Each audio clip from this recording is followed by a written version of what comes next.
เหตุต่อหน้าต่อตานักท่องเที่ยวไทยเรือล่มอยู่ที่น้ำลิกเมืองเฟืองงานนี้วุดวิดลอดตุยกันทางลำทักทายสวัสดี FC แฟนคลับทุกทานมาพบมาพ่อกันคลิปนี้ทานผู้ชมเรื่องราวบ่คาดคิดบ่คาดฝันของนักท่องเที่ยวไทยกลุ่มหนึ่งเนาะที่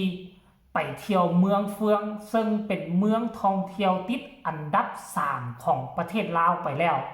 อันดับ1นี่ต้องมอบให้หลวงพระบางอันดับ2นี่บ่ม่อมวังเวียงอันดับ3น่าจะเป็นเมืองเฟืองซึ่งเป็นเมืองท่องเที่ยวน้องใหม่หาก็มีชื่อเสียงมาบ่กี่เท่าใดปีมานี่เนาะประมาณ 2-3 ปีย้อนหลังไป5ปีนี่เมืองเฟืองนี่เคยได้ยินแต่30,000เมืองเฟืองแต่บ่เคยได้ยินว่ามีแหล่งท่องเที่ยวมีอย่างต่างๆจุดกำเนิดเฮือนแพเป็นเฮือนพักที่ตั้งใส่แพเรียบตามแม่น้ำตัวนี้ถ้าจำบ่ผิดน่าจะเป็นแม่น้ำลิกซึ่งเป็นภาพบรรยากาศที่หลายคนต้องได้ไปสัมผัสหลายคนไปท่องเที่ยวทั่วโลกเคยไปนอนเฮือนตึกเฮือนกอเฮือนเป็น4-50สั้นเป็น100สั้นก็มีแต่การที่จะยกเฮือนพักยกโรงแรมไปไว้ทั้งหน้าน้ำเนาะนอนกลางค่ำกลางคืนได้ยินเสียงน้ำกระทบใส่เฮือนแพกระทบใส่ฟังแล้วก็เฮือนก็จะโอนเอ็นไปตามคลื่นแม่น้ำซัดซึ่งเป็นภาพบรรยากาศที่ค่อนข้างว่าแปลกหูแปลกตาเป็นเฮือนแพแห่งแรกของประเทศลาวที่สร้างเป็นเฮือนพักโรงแรมเนาะสมัยก่อนนี่เคยเห็นแต่เฮือแพบ่แม่นเฮือนแพเฮ็ดเป็นแพลอยน้ำเป็นเฮือไปกินข้าวกินน้ำห้อมลำทำเพลงลองไปแล้วก็ลองขึ้นมาเคยเป็นภาพบรรยากาศแบบนี้แล้วนักท่องเที่ยวกลุ่มนี้ก็เป็นก็คล้ายคือกันกับนักท่องเที่ยวลาวนักท่องเที่ยวไทยนักท่องเที่ยวต่างประเทศคือกลุ่มอื่นๆที่มีจุดหมายปลายทางมาเที่ยวเมืองเฟืองเนาะก็ลงไปนอนอยู่เฮือนแพแห่งหนึ่งแต่ว่าเหตุมันเกิดขึ้นได้จังได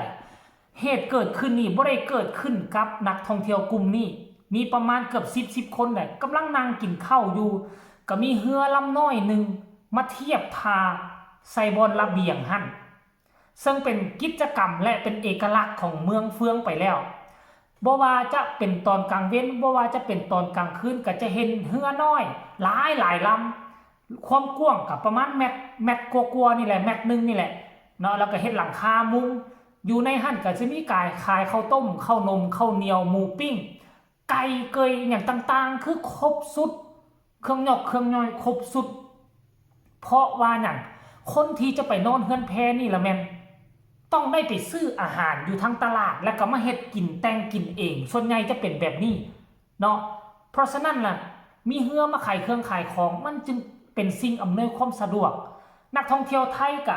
มาเทียบท่าแหละกำลังจะซัดจะซื้อกันเองจักอย่างแหละบังเอิญ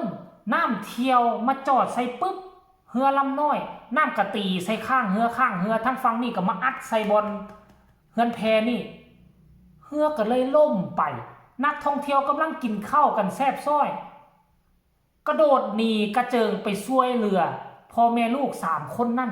ออกมาได้อย่างวุดวิดทุกคนเอ้ยรายละเอียดให้ทุกคนไปชมคลิปนี้น้ำกันสากลระทึกไปชมคลิปนี้แล้วจึงมาพ่อกันในช่วงต่อไปชมพร้อมกันเลย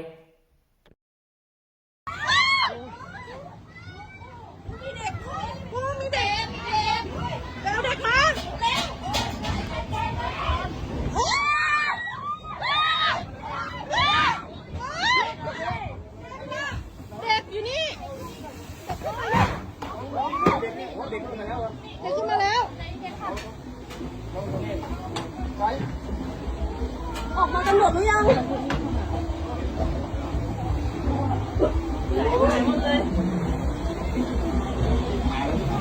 ได้ไหนอ่ะเรือจม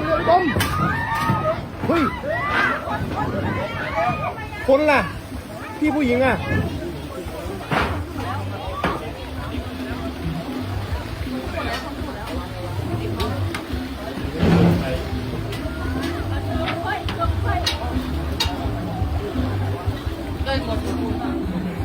อันตราย คนขึ้นมาแล้ว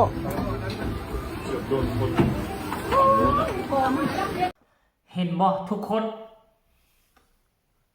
คนลาว3 คนนี่เป็นพ่อเป็นแม่ลูกกัน3 พ่อแม่ลูกแต่ว่าลูกยังน้อยๆลูกสิประมาณ4 ปี5 ปีนี่บ่ทุกคนเลยมืดคำๆก็เข้าใจอยู่ดอกบางคนก็ว่าคือบ่เอาลูกไปเฮือนเป็นอย่างคือเอาลูกไปเด็กๆคำๆแบบนั้นเนาะก็คือตัวนี้มันแรงทำมาหากินเพอๆกับเจ้าอาจจะนอนอยู่เฮือนนี่ก็เป็นไปได้คันสิเอาไว้เฮือนก็บ่มีผู้ใดดูแลลูกเต้าเหล่ากาบ่มีผู้ใดดูแลก็จำเป็นต้องได้เอาไปน้ำเนาะน้ำลิกนี่มันบ่คือน้ำซองวังเวียงเด้น้ำซองวังเวียงนี่เป็นน้ำบ่ค่อยเลิก